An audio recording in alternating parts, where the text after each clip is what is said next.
when he walked into the office of Wendy Wright, Concerned Women for America, to take her on over the issue of evolution.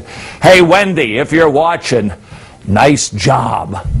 What a person believes about how human beings were created shapes what they believe about human beings.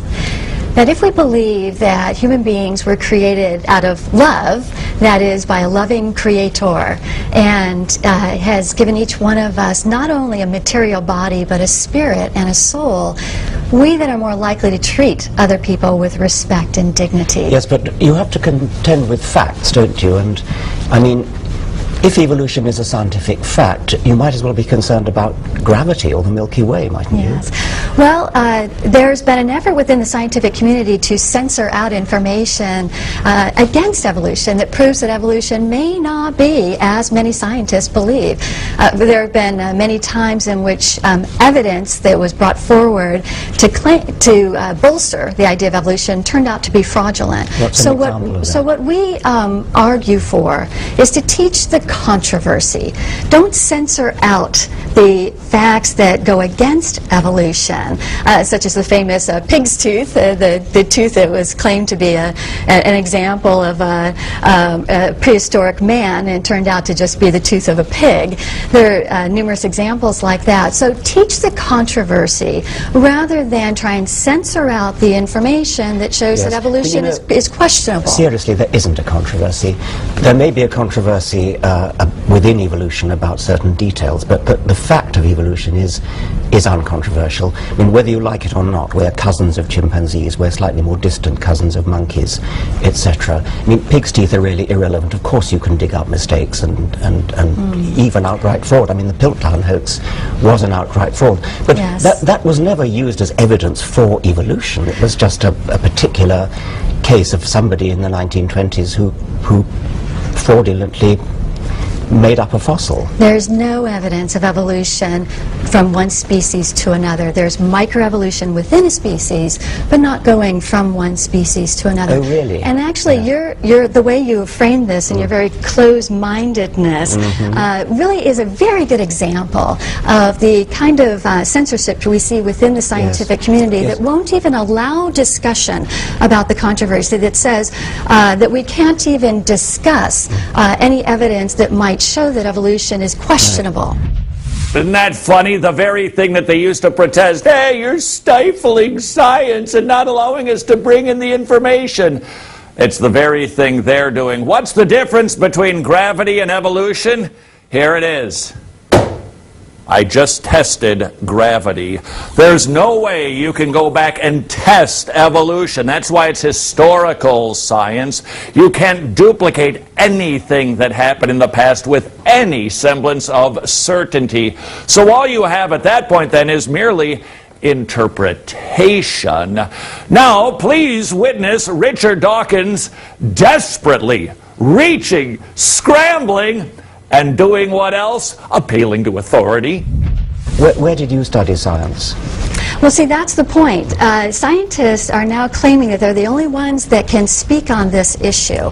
And yet when people who look at the evidence go to the Smithsonian Museum on Natural History, and when we look for where's the evidence to show evolution from one species to another, all we find are drawings, illustrations. There aren't the actual material evidence showing it. So while there are attempts to say that only scientists can speak on this, what we have are scientists that are then creating an isolated community and saying that we're the ones, it's almost like a religion in which only scientists are allowed to speak and teach on it, and to teach everyone else. And everyone else must believe what the scientists, what particular scientists say. But the scientists who question evolution are being censored out, are being blackballed out of the scientific community, and being told that the rest of the world cannot listen to them. Yeah, the evidence is actually rather substantial. It's not just fossils, you know. I mean, it's DNA. Presumably, you're not concerned about DNA. You accept the existence of DNA, do you? I think DNA helps to prove that each person is an individual, created and as distinct from one another. If you look at the DNA of all animals and all plants, what you find is a beautifully arranged hierarchy. You find that our DNA is close to chimpanzees, slightly more distant from monkeys, slightly more distant still from rats, slightly more distant still from lizards. The whole thing falls into a beautiful hierarchical pattern, just like a family tree. It is a family tree. How would you explain that? And where is the evidence? Well, the evidence is in the DNA. Excuse me. Where is the evidence of evolution from one species to another species, the macroevolution? Well, it's in the DNA. It's in the DNA, it's in the geographical distribution What you're of talking species. about are commonalities. But again, where's the material evidence of evolution from one species to another species? Well, we obviously have a different conception of what evidence is. Scientists accept that as evidence. Hey, answer this question. No, really, answer this out loud. What is 7 times 7? Come on, what 7 times 7 is? And to that I would simply say, and where did you study math? Oh, you gotta love it. And what if Wendy had been able to say, well, I actually studied science for 24 years, which is probably about 18 years longer than Richard Dawkins. Does that mean she wins? No. Fallacy, Richard, fallacy. And so is the DNA ruse. Now, I would suspect that we would find a lot of similarities between this cell phone and this telephone. Now, what do we conclude from those similarities? Either they evolved from one another, or there was similar design from a designer. Jackpot when it comes to chimpanzees and humans. Just because there's give or take 96, even some people say 92, 98% of DNA, which still has millions of differences. That aside, instead of concluding, see, came from the same thing. How's about came from the same creator? That is what we do with the so-called DNA evidence. It doesn't necessarily point to the same evolution from the same thing, but from the same creator. Wendy, smacking down the Dawkins, and she does a whole lot more. Next on Wretched. Assuming, of course, you can afford it, there's no excuse for missing a Psalm 119 conference this year. 6 locations. The theme, discernment. You'll be able to defend the truth better, and best of all, you'll love the Savior more. Sign up at wretched.tv.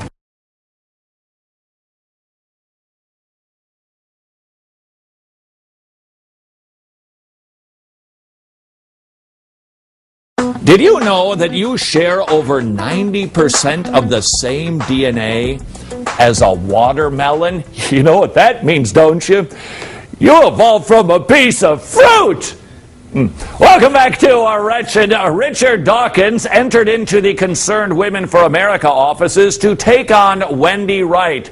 That was a big mistake. Wendy Wright, who has actually studied the issue and has determined, hey, there's 2 different ways to interpret the evidence. You can enter into supposed scientific evidence and interpret it through the lens of evolution, a presupposition, or, quite honestly, we do it too. You can interpret the information through the presuppositional lens of creation. And when you do that, quite honestly, you are going to end up with 2 different interpretations.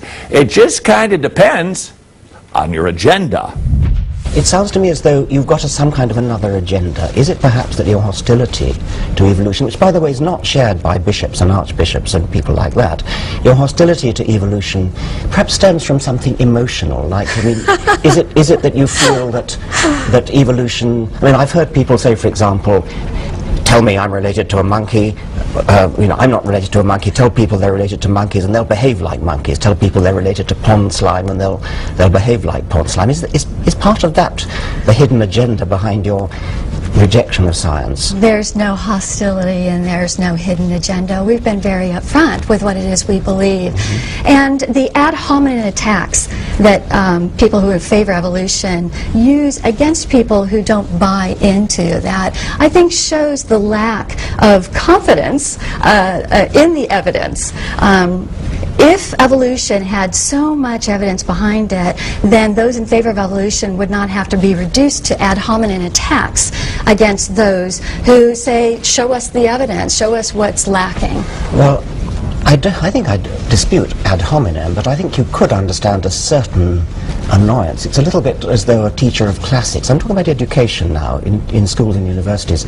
Imagine that a teacher of Latin had to, or a teacher of Roman history had to contend with people coming along and saying, the Romans never existed, the Latin language is a Victorian invention designed to, you know... And I think that's a perfect example of the hostility that those who favor evolution have toward those who don't buy into the idea, who say, show us the evidence, and yet those in favor of evolution can't show us the evidence that we're looking for. I'm sorry, but we can show you the evidence. All you need to do is read an elementary textbook of biology. It's all there. Well, that's interesting you should bring out the textbooks on biology. We still have textbooks today. Yeah, I know you're going to talk about peppered moths and you're going to talk about Haeckel's embryos. No, no. In fact, what I was going to talk about is what they claim to be the evolution of a fetus in the womb, based on hand drawings, which have been proven to be false, and yet they continue to be published in scientific textbooks.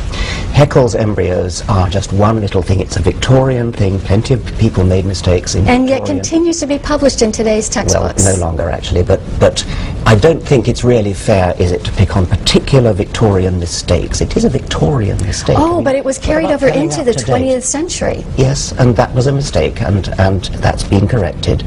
But look at the massive evidence that there is today.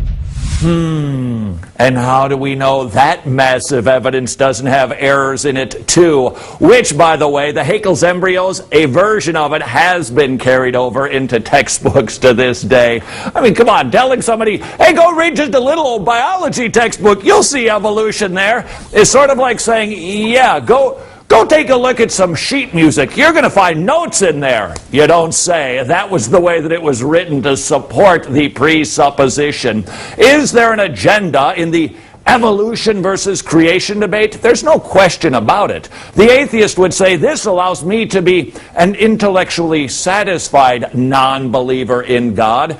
To the Christian, we would say, yeah, this is actually about the defense of God, because the book that claims to represent God, the Bible, is either true or it's false. I can't help feeling that there's some sort of hidden agenda. Maybe I was wrong to say it was a thing about tell people that they're descended from monkeys and they'll behave like monkeys. Is it something else? I mean, is there some other worry that you have? If you're looking for a so-called agenda, I'll tell you what it is. We believe that human beings should be treated with respect and dignity. Yes. And the reason we believe that is because we can see that God created each one of us. And what we find is that philosophies that are built on evolution oftentimes lead to horrific abuses against human beings. And you can see why, because it's drawn on a foundation that says human beings are just material, and they should be judged according to their utilitarian use. What can they provide for society? Okay. We don't believe that. Yes, okay. We believe that each human being, whether they can supply something to society or not, if they are disabled, if they are young, that they should be treated with the same amount of respect as you and I should be treated. Yes, I mean, I accept all that, and I agree with that. I mean, I also think humans should be treated with respect. But what we have here is an agenda. It's that you want humans to be treated with respect, and therefore, if the scientific facts go against what your perception is, then you're going to distort the scientific facts.